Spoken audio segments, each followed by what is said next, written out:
Announcement. इस कहानी में दर्शकों की बेहतर समझ के लिए फिल्म ओल्ड बॉय के सभी मुख्य किरदारों के नाम अंग्रेजी में बदले गए हैं। ओडेसु को अब डेविड, ली वुजिन को अब विलियम, मीडो को अब माया और जू हुआन डेविड का मित्र को अब जॉन। मिस्टर पार्क कैदखाने के वार्डन को मिस्टर पीटर कहा जाएगा। फिल्म की शुरुआत होती है डेविड, जहां इस वक्त शराब पीने की वजह से पुलिस वालों ने डेविड को थाने में बंद कर दिया होता है, जो काफी ऊंट पटांग हरकतें करने लगता है, मगर फिर भी उसका पुलिस वालों पर कुछ असर नहीं पड़ता। थोड़ी देर बाद में उसका दोस्त जॉन आता है, जो कि पैसे देकर उसकी रिहाई करवा कर वहां से निकाल लेता है। रात के अंधेरे में दोनों एक टेलीफोन बूथ के पास खड़े होते हैं। डेविड अपनी बेटी से बात कर रहा होता है, लेकिन अगले ही सेकंड जैसे ही जॉन मुड़ता है, डेविड गायब हो जाता है। होश आता है तो डेविड खुद को एक अजनबी कमरे में पाता है। चारों ओर बंद दीवारें, सिर्फ एक छोटा सा टीवी और एक दरवाजा जो कभी खुलता ही नहीं। हर रोज एक छोटी खिड़की से एक प्लेट में खाना अंदर सरकाया जाता है, फ्राइड डम्पलिंग्स। हर रोज टीवी पर वही खबर चलती है, डेविड की पत्नी की बेरहमी से हत्या कर दी गई और पुलिस का शक सिर्फ डेविड पर है। दिन, हफ्ते, महीने और फिर सालों बीतते जाते हैं। कुछ सालों के अंदर उसके बाल, नाखून बहुत ज्यादा बढ़ जाते हैं। दीवार पर जो पेंटिंग होती है वो उसे पूरी तरीके से खारोच करके बिगाड़ चुका था। हर 2-3 महीनों के अंदर उसके कमरे में गैस छोड़ी जाती थी, जिसके बाद डेविड बेहोश हो जाया करता था। दिन कुछ लोग आकर उसके नाखून काट दिया करते थे, बाल काट दिया करते थे, सफाई करके चले जाया करते थे। कई बार अपने हाथों की नस काटकर जान लेने की कोशिश करी, मगर बार बार ये लोग जो कि उसे कैमरा से वॉच करते रहते थे, बार बार उसके कमरे में आकर उसे ठीक करवा दिया करते थे। डेविड पागल होने लगता है, दीवार पर अपने दुश्मनों के नाम लिखता है, व्यायाम करता है और भागने के तरीके खोजता है। पहले 6 से 8 और 8 से 13 साल से अब हो चुके थे लगभग 15 साल, और अब सिर्फ एक ही महीना बचा था। नेक्स्ट मॉर्निंग जैसे उसकी आंख खुलती है तो एक हिप्नोटिज्म वाली लेडी उसके सामने खड़ी होती है और कहती है कि डेविड, मान लो कि तुम एक बहुत बड़े हरे भरे घास के मैदान में हो, तुम्हारी नींद जस्ट अभी खुली है और तुम अब अपनी आजाद जिंदगी जीने के लिए तैयार हो। और जैसे ही उसकी आंखें खुलती हैं, वो सचमुच एक बैग में से निकलकर एक हरे भरे मैदान में पहुंचता है। वह आजाद कर दिया जाता है। डेविड खाना खाने के लिए एक रेस्टोरेंट के बाहर खड़ा है, क्योंकि उसके पास पैसे तो थे ही नहीं, मगर तभी एक भिखारी आकर उसे एक मोबाइल और एक पर्स दे डालता है और कहता है कि मुझे इसके बारे में पूछना मत, क्योंकि मुझे ये किसी और ने तुम्हें देने के लिए कहा था। वह एक रेस्टोरेंट जाता है, जहां उसकी मुलाकात एक रहस्यमयी लड़की माया से होती है। डेविड उस रेस्टोरेंट की सबसे बढ़िया और जिंदा चीज खाने में मांगता है। माया उसे खाने में एक जिंदा ऑक्टोपस दे देती है। वो इतना ज्यादा भूखा था कि बिना चाकू, छुरी, कांटे के डायरेक्ट हाथ में उठाकर उस ऑक्टोपस को खाने लगता है। इस वक्त डेविड को एक फोन भी आया होता है, जिसमें वो बताता है कि चाहे रेत का कण हो या फिर भारी पत्थर डूबना, तो एक दिन सभी को पड़ता है। फोन कट जाता है और जो ऑक्टोपस उसने खाया था, इस वजह से उसकी सांस की नली भी बंद हो जाती है और वो वहीं पर गिर जाता है। अब जो शेफ थी, वो इस इंसान को बेहाल समझकर उसे अपने घर ले आती है, उसके कपड़े वगैरह चेंज करती है। माया उससे पूछती है कि आखिर तुम्हारी फैमिली कहाँ पर है, तो डेविड बताता है कि मेरी एक वाइफ थी, मगर आज से 14 साल पहले किसी ने उसे जान से मार दिया और मौत के इल्जाम में मुझे फंसा दिया। मगर उसे इस बात का गुस्सा था कि जिसने उसे कैद किया है, उसे तो वो छोड़ेगा नहीं। और जब ये लोग एक रेस्टोरेंट में खाना खाने बैठे थे, तो उसे याद आता है कि 15 सालों तक उसने जिस रेस्टोरेंट का खाना खाया है, अगर एक बार पता चल जाए कि वह खाना कहाँ से आता था या फिर डिलीवरी बॉय कहाँ से खाना लाया करता था, तो सारी सच्चाई मालूम चल जाएगी। तो ये लोग क्या करते हैं, पूरे के पूरे कोरिया के हर एक छोटे से लेकर बड़े तक रेस्टोरेंट में जाते हैं, वहां का खाना खाते हैं। और एक दिन डेविड को वही टेस्ट, वही खाना मिल जाता है जो कि ब्लू ड्रैगन रेस्टोरेंट से आया करता था। तो अब डेविड उस डिलीवरी बॉय का पीछा करते करते उस बिल्डिंग तक पहुंच जाता है, जहां पर उसे 15 सालों तक कैद किया गया था। उसकी मुलाकात मिस्टर पीटर से होती है। डेविड को उस पर बहुत ज्यादा गुस्सा था, इसलिए वो उसे पकड़ करके पूरी तरीके से टेप से बांध देता है और फिर कुल्हाड़ी से एक एक दांत खींच करके निकालने लगता है और पूछता है, जिस पर पीटर का कहना था कि देखो, हम एक पेड कंपनी है, हमें भी किसी ने सामने से ऑर्डर दिया था, तुम्हारे ऊपर नजर बनाए रखने के लिए हमें इस काम के पैसे मिलते हैं। और रही बात उस शख्स की जिसने मुझे पैसे दिए, मैं उसे पर्सनली नहीं जानता था, सिर्फ हमारी फोन पर ही बातचीत हुई थी, मगर हाँ, मेरे पास उन रिकॉर्डेड कॉल की कुछ कैसेट्स पड़ी हैं, अगर तुम चाहो तो वह सुन सकते हो। अब जैसे ही डेविड उन कैसेट्स को लेने के लिए जाता है कि तभी वहां पर पीटर के गुंडे पहुंच जाते हैं। अब यहाँ पर जो उसने पिछले 15 सालों में टीवी में देख देख करके लड़ने की ट्रेनिंग ली थी, आज अगेन उसका लाइव एग्जामिनेशन करने के लिए वो उन सभी गुंडों को कूट पीट देता है। खैर फाइट बहुत ज्यादा लंबी चलती है, उसका काफी ज्यादा खून भी बह जाता है। जब उस बिल्डिंग से बाहर निकलता है तो एक शख्स उसे गाड़ी में बिठा तो देता है कि ताकि इसे हॉस्पिटल पहुंचाया जा सके, मगर जाते जाते उसे वो ये शब्द कह देता है कि चाहे मिट्टी का कण हो या फिर बड़ा पत्थर डूबना सभी को पड़ता है।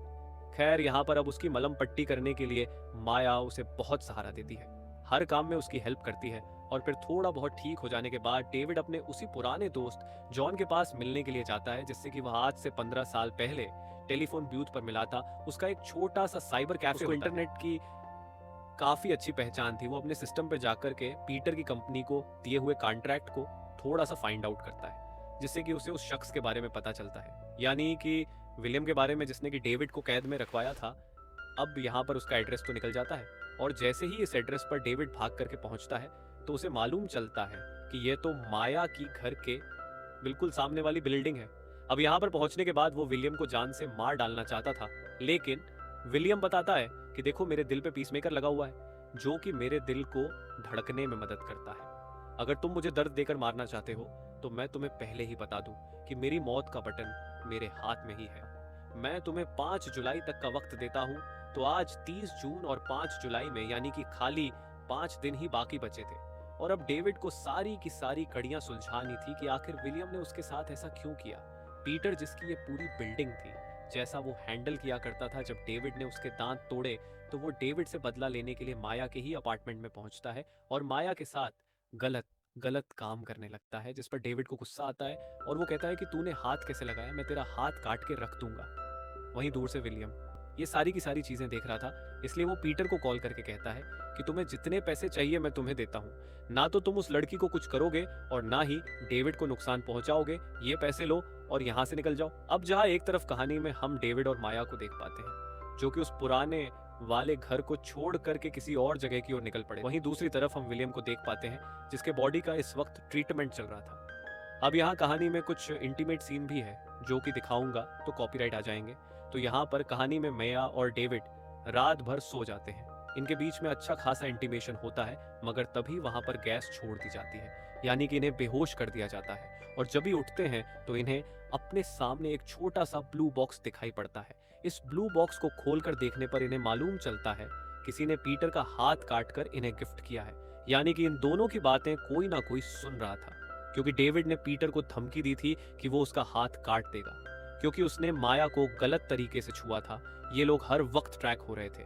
तो यहाँ पर सबसे पहले तो डेविड जाकर एक शॉप में से अपने जूते में से ट्रांसमीटर निकलवाता है, ताकि किसी और को इनके कहीं होने ना होने की खबर ना मिले, और फिर एक एक करके पुरानी कड़ियों को सुलझाने की कोशिश करता है।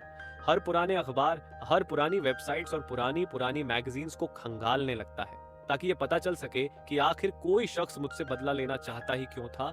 इसी छानबीन के चलते वह कई सारी लाइब्रेरीज में भी जाता है, और तभी उसे अपने बचपन की एक फोटो दिखाई पड़ती है, मगर इस फोटो में से एक लड़की का फेस कटा हुआ था। अब इस लड़की की और ज्यादा इंफॉर्मेशन निकलवाने के लिए वो उसकी फ्रेंड के पास जाता है, जो कि एक ब्यूटी पार्लर चलाया करती थी। वो बताती है कि बचपन में लीसा नाम की लड़की थी, जो कि बहुत ज्यादा क्लास में खूबसूरत थी। याद है तुम्हें, तुमने एक बार बचपन में उसके बारे में कुछ गलत अफवाह फैला दी थी कि उसका उसके भाई के साथ चक्कर चल रहा है, वो लड़की प्रेग्नेंट है। उसने तो शायद खुदकुशी भी कर ली थी। डेविड अपने फ्लैशबैक में पहुंच जाता है। उसे अपना 25 साल पुराना फ्लैशबैक याद आता है कि किस तरीके से वो स्कूल टाइम पर काफी ज्यादा बदमाश हुआ करता था, सिगरेट पिया करता था। लीजा नाम की एक लड़की, जो कि बहुत खूबसूरत थी, कहीं ना कहीं वो डेविड की दबंगाई को देखकर इम्प्रेस हो गई थी। मगर एक दिन जब क्लास की छुट्टियां चल रही थी, कोई भी क्लासरूम में नहीं था, तो लीजा अपने कजिन भाई के साथ में केमिस्ट्री लैब के अंदर थी, और इस कजिन भाई का नाम था विलियम। अब यहाँ पर विलियम जो होता है वो कहीं ना कहीं हल्का सा आकर्षित हो चुका होता है। वो अपनी बहन को किस करने की कोशिश करता है, मगर दूर से यह सारा नजारा डेविड ने देख लिया था, और फिर जाकर के अपने बेस्ट फ्रेंड को बता दिया और ये कहा कि किसी और से कहना मत। मगर फिर भी जाकर के और लोगों से भी ये सारी बातें कह दी कि पूरे क्लासरूम के अंदर लीसा और विलियम का चक्कर चल रहा है। दोनों भाई बहन हैं, और मुझे तो ये लगता है कि विलियम ने अपनी ही बहन को प्रेग्नेंट कर दिया है। अब डेविड को सारी सच्चाई मालूम चल चुकी थी कि विलियम ही वो शख्स है जिसने उसे आज से 15 सालों के लिए जेल में कैद कर दिया। अब यहाँ पर डेविड उससे माफी मांगने लगता है, काफी गिड़गिड़ाता है, मगर विलियम को तो अपना बदला लेना ही था। अब यहाँ पर वो इस पूरी मूवी का सबसे भयंकर प्लॉट रिवील करता है और बताता है कि तुम्हें एग्जैक्टली 15 सालों तक ही दूर रखने के पीछे 3 रीजन थे। रीजन नंबर 1, अगर कोई शख्स किसी का मर्डर कर देता है तो उसे 14 सालों की जेल होती है। दैट्स वाई तुम्हारे जेल में आने के 1 साल बाद हमने तुम्हारी बीवी का मर्डर करवा दिया ताकि पुलिस तुम्हें 14 सालों तक ढूंढे ही ना। रीजन नंबर 2, इंसान की मेमोरी अगर किसी को 13-14 सालों तक ना देखे तो फिर वो भूल जाती है कितने समय बाद आया हुआ शख्स कौन होगा। और रीजन नंबर 3, जिस दर्द में मैं था मेरी सिस्टर थी, मुझे वैसा ही दर्द तुम्हें भी देना। विलियम डेविड को बताता है कि उसकी पूरी जिंदगी कैसे प्री हिप्नोटिक सजेशन के जरिए नियंत्रित की गई थी। यह प्रक्रिया साइकोलॉजिकल मैनिपुलेशन पर आधारित होती है, जिसमें किसी व्यक्ति को बिना उसकी जानकारी के हिप्नोटाइज करके उसके दिमाग में कुछ विशेष विचार या आदेश डाल दिए जाते हैं। विलियम ने हिप्नोटिज्म की मदद से माया और डेविड को एक दूसरे के करीब लाया और एक दूसरे से प्यार करवाया था, इसलिए उसने एक बहुत बड़ी चाल चली थी। डेविड को यह बताया गया था कि उसकी वाइफ, जिसका मर्डर हो चुका है, और उसकी छोटी बच्ची, जिसे कि स्कॉटलैंड ले जाया जा चुका है, वो उसकी बच्ची और कोई नहीं बल्कि माया ही थी। और जब यह बात डेविड को पता चलती है, वो विलियम का पीस मेकर लेकर के उसे जान से मारने की कोशिश करता है, मगर ये कोई पीस मेकर का रिमोट नहीं जिससे कि हार्ट बीट रुक जाए, बल्कि ये तो एक रिकॉर्डर का रिमोट था जिसमें ये बातें रिकॉर्ड थी कि कैसे डेविड और माया आपस में इंटीमेट हो रहे थे। तो बेसिकली वो जो सेक्स वाली आवाजें होती है वो वाली रिकॉर्डिंग्स थी जो कि विलियम ने रिकॉर्ड कर ली थी। यहाँ डेविड उससे मिन्नतें मांगने लगता है और कहता है कि तुम्हारे बीच में जो बात हुई, प्लीज इस बात को यहीं रफा दफा कर दो। मैं नहीं चाहता कि तुम इस बात को मेरी बेटी माया तक पहुंचाओ। मैं तुम्हारा हाथ जोड़ता हूँ, तुमसे माफी मांगता हूँ। मगर विलियम सिर्फ हंसने लगता है क्योंकि उसे माफी नहीं चाहिए थी, उसे तो मुआवजा चाहिए था। अब यहाँ डेविड को याद आता है कि बचपन में ज्यादा बोलने की वजह से ये सारे कांड हुए थे, तो क्यों ना वो अपनी जबान ही काटते। इसलिए वो विलियम के सामने कैंची लेकर के अपनी जबान तक काट देता है। And the scene was very disturbing. अपनी कटी जबान होने के बावजूद वो उससे माफी मांगता है, कहता है कि मेरी बेटी तक ये बात पहुंचनी नहीं चाहिए कि मैं ही उसका असली बाप हूँ। और अब जैसा कि विलियम को उसका बदला पूरा मिल चुका था, दैट्स वाई वो यहाँ पर पीटर को कॉल करके बोल देता है कि ब्लू बॉक्स जो कि माया के पास पड़ा है उसे खोलना मत, क्योंकि उस डब्बे में वही टेप पड़ी थी जिसके अंदर इनके सेक्स की आवाजें थी और ये सबूत भी थे कि माया डेविड की ही बेटी हूँ। मूवी के एंड में खुद विलियम अपने आप को गोली मार लेता है और उसके पीछे का रीजन ये था कि उसने डेविड से कहा था कि जिस दिन तुम ये सारी बातों का पता लगा लोगे कि आखिर मैंने तुम्हें 15 सालों तक कैद क्यों किया, तो मैं खुद को मार दूंगा। दैट्स वाई उसने लिफ्ट से नीचे उतरकर अपने आप को ही गोली मार ली। लीसा ने मरते वक्त ये कहा था कि अच्छी जिंदगी जीना, और मैंने जो गलत काम किए कभी तुम वो गलत काम मत करना।